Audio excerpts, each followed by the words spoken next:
warahmatullahi wabarakatuh. Salam sejahtera bagi kita semua.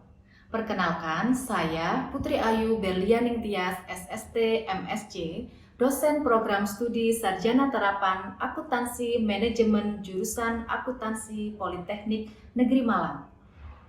Melalui video ini, saya akan menyampaikan salah satu persyaratan sertifikasi dosen tahun 2026, yaitu pernyataan diri dosen dalam unjuk kerja Tridharma Perguruan Tinggi atau disingkat dengan PDD UKT PT, khususnya di unsur pengajaran. Perkenankan, pada kesempatan kali ini saya akan menjelaskan salah satu mata kuliah yang saya ampuh, yaitu akuntansi perpajakan. Mata kuliah ini memiliki bobot 3 SKS atau setara dengan 6 jam per minggu. Kuliah ini dilakukan selama 17 minggu, termasuk ujian tengah semester dan ujian akhir semester, di mana 1 minggu terdapat 2 kali pertemuan tatap muka, sehingga masing-masing waktu tatap muka adalah 3 jam. Capaian pembelajaran lulusan atau CPL program studi pada mata kuliah akuntansi perpajakan adalah menguasai konsep dan mampu mengimplementasikan akuntansi perpajakan dan perencanaan pajak untuk wajib pajak orang pribadi dan badan sesuai peraturan perundang-undangan perpajakan yang berlaku. Capaian pembelajaran mata kuliah atau CPMK akuntansi perpajakan adalah 1. Mahasiswa mampu menjelaskan konsep dan menganalisis pencatatan transaksi keuangan yang terkait dengan pajak penghasilan atau dikenal dengan PPh pasal 21 hingga PPh pasal 26 dan PPh pasal 28A atau PPh pasal 29 serta pajak pertambahan nilai atau PPN dan pajak penjualan atas barang mewah atau PPNBM. Kedua, mampu menghitung beban PPh kini dan pajak tangguhan. Yang ketiga, mampu melakukan perencanaan pajak sesuai dengan peraturan perpajakan dan etika profesi. Sedangkan sub CPMK pada pertemuan di video pengajaran ini adalah mahasiswa mampu mengetahui dasar hukum dan definisi serta mampu menghitung, menjelaskan, dan melakukan pencatatan akuntansi pajak penghasilan pasal 22. Referensi yang digunakan pada mata kuliah akuntansi perpajakan ini beragam. Namun, referensi utama yang digunakan dalam mata kuliah ini adalah peraturan perpajakan yang berlaku dan buku ajar akuntansi perpajakan yang telah disusun dan dirancang sesuai RPS bersama teman sejawat.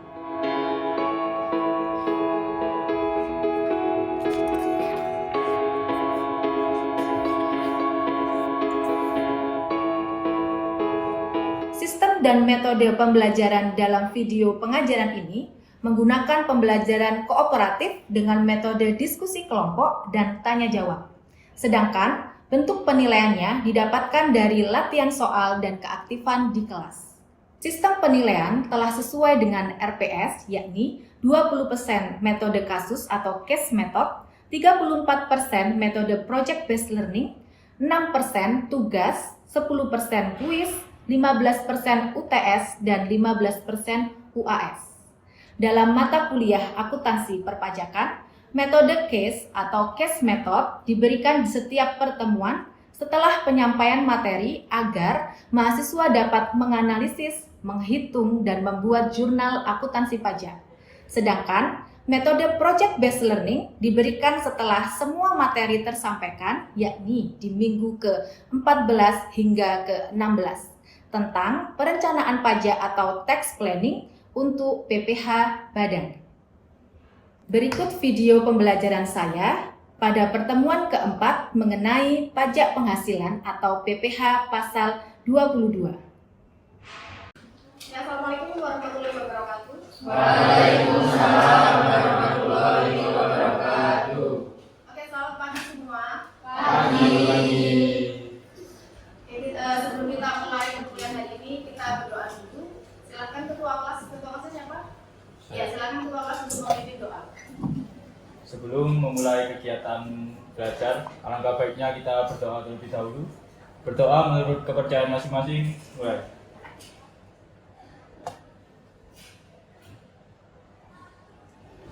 Berdoa selesai. Oke, terima kasih. Ya, sebelumnya saya absen dulu ya. Kelas AKM 3B. Ya. Ahmad Jafari. Suratnya ada. Ya. Adinda. Amelia. Andiana. Akhir. Adrikia. Cindy. Kalau yang minggu lalu kita belajar apa? PPH 21. Apa yang kalian ingat atau yang kalian pahami tentang akuntansi PPH pasal 21?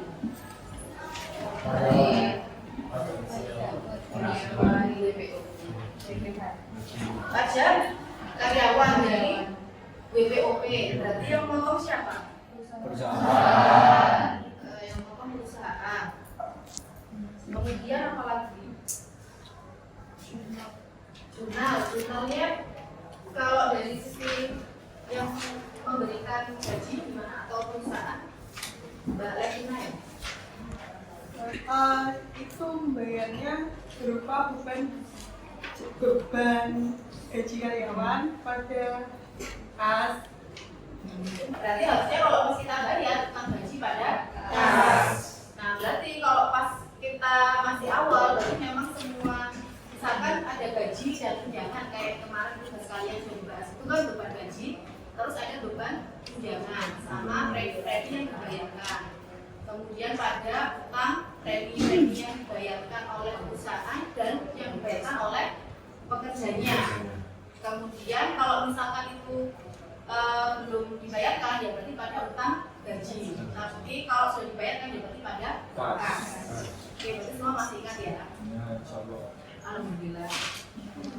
Oke, jadi kemarin kan kita sesuai tujuan pemberantasan PPH 21, yaitu mahasiswa wajib mengetahui apa itu PPH 21, bagaimana menghitung dan bagaimana mencatat. Nah, sekarang kita akan belajar PPH pasal 22. Seperti yang sudah kalian pelajari, silahkan yang kalian pelajari apa? PPH 22, silahkan angkat tangan. Berdua itu dipungut atas barang. Terus pemungutnya itu ada bendahara pemerintah, instansi atau lembaga pemerintah, sama badan tertentu yang berkenaan dengan kegiatan di bidang impor. Nah, bendahara pemerintah itu ada dua, bendahara pemerintah pusat sama daerah. Terus subjeknya itu ada impor barang, terus pembayaran atas pembelian barang oleh bendahara pemerintah, penjualan hasil produksi, pembelian bahan-bahan keperluan industri atau ekspor, dan penjualan barang yang tergolong murah. Mewah. Terus kalau impor barang sama ekspor barang itu ada dua, menggunakan api dan juga tidak menggunakan api. Oke, betul. Silakan, satu lagi.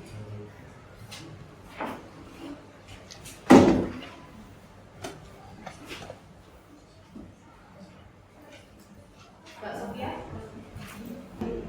Kalau menurut saya PPH pasal 22 ini dikenakan karena untuk pemungutan atau penyerahan barang kena pajak atau bisa kena pajak. Berarti itu adalah bendahara, baik bendahara di tingkat pusat atau daerah.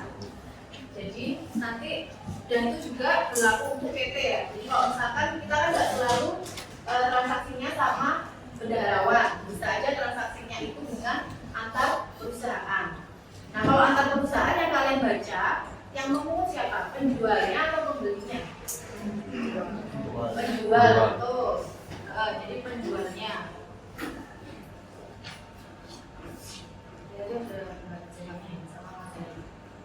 Oke, kemudian mengidentifikasi kegiatan yang dikenakan PPH 22 dan pengecualiannya, karena kan meskipun keywordnya barang, tapi kan transaksi barang itu kan banyak ya. Nah, jadi tidak semua dikenakan PPH 22. Nah, kalau PPH 22 itu sifatnya final atau non final atau tidak final? Final atau tidak final? Tidak final. Yang final dan tidak final. Betul, ada yang final sama tidak final. Itu yang sifatnya final hanya yang penjualan bahan bakar minyak, bahan bakar gas, pelumas. Nah itu yang final. Selain itu berarti dikenakan tidak final. Nah kalau tidak final maka bisa dikreditkan di akhir tahun. Kemudian untuk yang final maka tidak bisa dikreditkan pada SPT akhir tahun. Nah apa bendahara atau TKP menurut PPh 22 yaitu kalau kegiatan impor itu saat pembayaran bea masuk. Kemudian kalau pembelian barang pada saat pembayaran, pembelian hasil produksi saat penjualan, dan penjualan hasil produksi pada saat delivery order atau biasa kalian sebut kalau kalian membayar PPN adalah pada saat penyerahan atau barangnya dikirim. Nah itu sudah terutang PPh pasal 22 dan kasnya. Nah begitu juga dengan impor. Nah impor itu tadi yang motor siapa namanya? Bea cukai atau bank bisa. Nah tapi di sisi kita kan kita yang beli, maka pembeliannya juga harus sesuai nominal dengan nilai impor sebagai dasar pengenaan pajaknya. Penjual sudah betul? PT Wahana adalah distributor tunggal semen 3 roda. Berarti PT Wahana adalah penjualnya. Jadi jurnalnya kas dan bank 401 juta. 1 jutanya itu atas PPh pasal 22 dan penjualannya 400 juta. Kalau ada PPN berarti tinggal kalian tambahkan tulis di papan. Ya. Boleh berdiskusi sama temannya, silahkan dibacakan. Nanti kalau yang sudah akan kita bahas.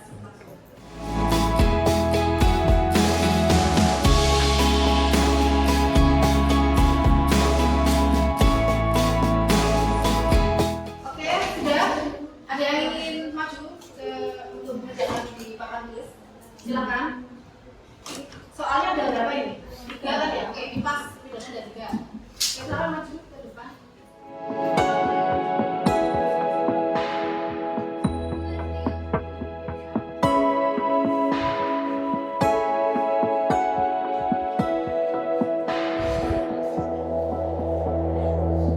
Kita bahas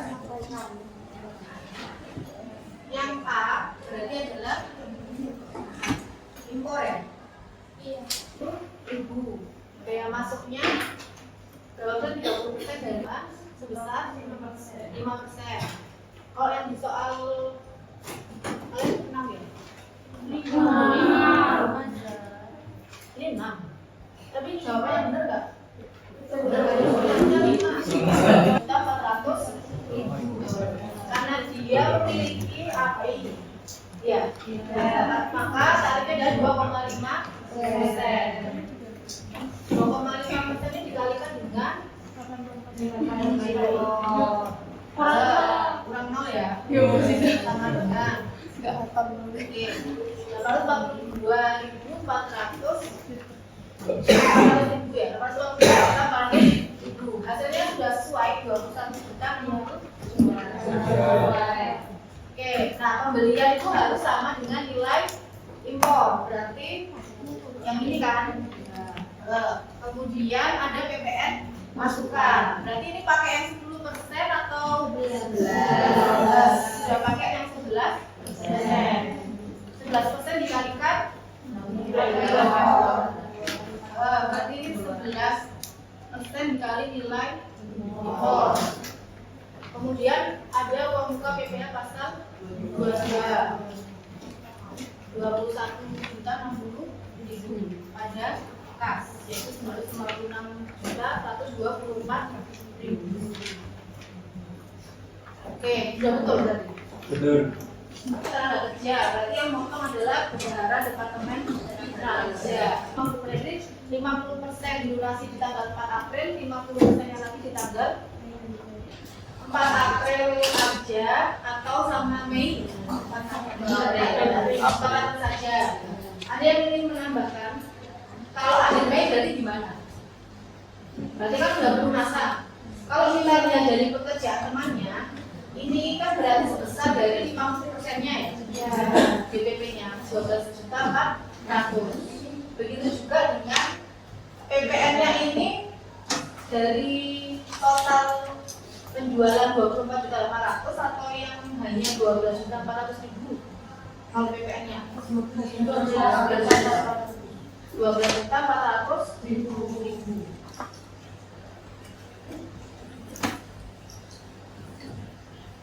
Berarti kalau akhir Mei-nya gimana?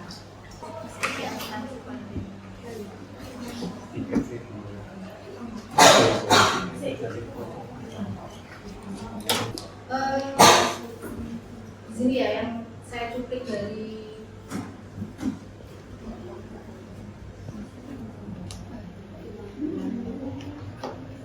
pemungutan pajak itu kan dilakukan pada saat pembayaran kecuali ditetapkan lainnya. Nah ini kan di APBN dan BPN 22 dipungut oleh bendaharawan pada saat pembayaran, tapi terekam PPN-nya itu pada saat penagihan. Jadi waktu kalau saya membuat asumsi, ini asumsinya hanya pada saat pembayaran ya. Jadi dia menagihkannya sesuai dengan 50%-nya. Maka jumlahnya seperti ini. Jadi ini nggak salah, karena memang sesuai dengan pembayarannya. Kan kalau saya mau mengirimkan barangnya semuanya sekaligus, pada saat penyerahan barang, nah itu PPN keluarannya yaitu sesuai uang mukanya kan 50%-nya. Kemudian piutang dagangnya ini ditambahkan dengan keluaran. Maka kalau di total harusnya sama, ini juga sama kan kalau di total. Nah berarti kalau ini bulan Mei nya berarti gimana?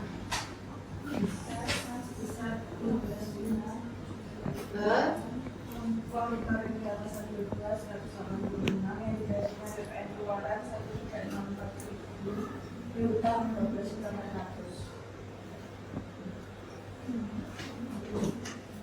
Piutangnya jadi berapa? 12.400.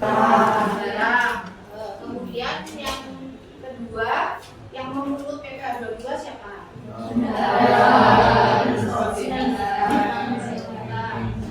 Oke, nanti dilihat dari transaksinya, nanti dari sisi pembeli atau penjual. Kemudian selanjutnya apa? Tarifnya ya. Tarifnya yang PPh 22 secara umum adalah sebesar 1,5%. Kalau yang ini 0,25% karena hasil perencanaan. Oke. Semua 1,5 ya. Kalau yang impor sama kan dia 1,5. Jadi yang sering kalian pahami kalau yang untuk transaksi yang impor PPh 22-nya adalah 2,5% yang memiliki API, 2,6% yang tidak memiliki API. Apalagi yang harus kalian pahami? Jurnal. Untuk jurnalnya berarti kasnya itu akan mengurangi nilai dari PPh 22. Kemudian kalau dia tidak bersifat final maka di jurnal uang muka PPh 22 dari sisi yang dipungut atau yang memungut. Betul, yang dipungut. Sedangkan yang memungut itu menuliskan atau mencatat apa? Ini kan kebetulan nggak ada dari sisi yang memungut semua deh. Nggak ada. Kalau dari sisi memungut ya betul. Jadi utang PPh pasal 22. Oke itu maka kalau kita simpulkan mahasiswa itu wajib mengetahui PPh pasal 22. Definisinya tadi sudah disebutkan yaitu transaksi penjualan barang. Yang kedua PPh 22 itu ada bersifat final dan tidak final. Yang final itu hanya untuk transaksi bahan bakar minyak, gas dan beras. Nah yang terakhir untuk pencatatannya uang muka PPh pasal 22 dicatat sebagai atau dari sisi yang dipungut untuk PPh 22 yang tidak bersifat final. Kemudian kalau yang dari sisi pemungut maka harus mencatat utang PPh pasal 22 di kredit. Oke nanti dilihat dari transaksinya kalau selama tidak ada di ketentuan lain, PPh 22 itu dipungut pada saat pembayaran. Oke, ada yang ingin ditanyakan? Belum? Oke, ini tugas mandiri untuk pertemuan selanjutnya. Jadi untuk pertemuan selanjutnya ini kalian bisa akses tugasnya nanti dikumpulkan di Google Drive. Jadi nanti pertemuan selanjutnya sebelum kita membahas PPh 23, jadi kita akan membahas lagi supaya kalian paham. Oke, itu ya, nanti PPh 23-nya nanti akan saya share materinya. Bisa dipelajari. Ya, ada yang ditanyakan tentang tugasnya? Berarti pertemuan yang selanjutnya berarti Kamis. Oke. Oh, berarti kalau misalkan masuknya jam 9.45 ya berarti sebelum jam 9.40 udah dikumpulkan. Jelas ya? Oke, terima kasih untuk hari ini. Dan selamat belajar. Lalu saya tuliskan untuk selamat belajar. Do your best. Oke, thank you. Terima kasih. Saya akhiri. Wassalamualaikum warahmatullahi wabarakatuh.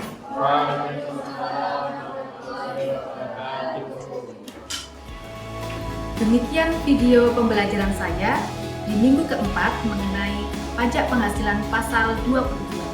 Terima kasih. Wassalamualaikum warahmatullahi wabarakatuh.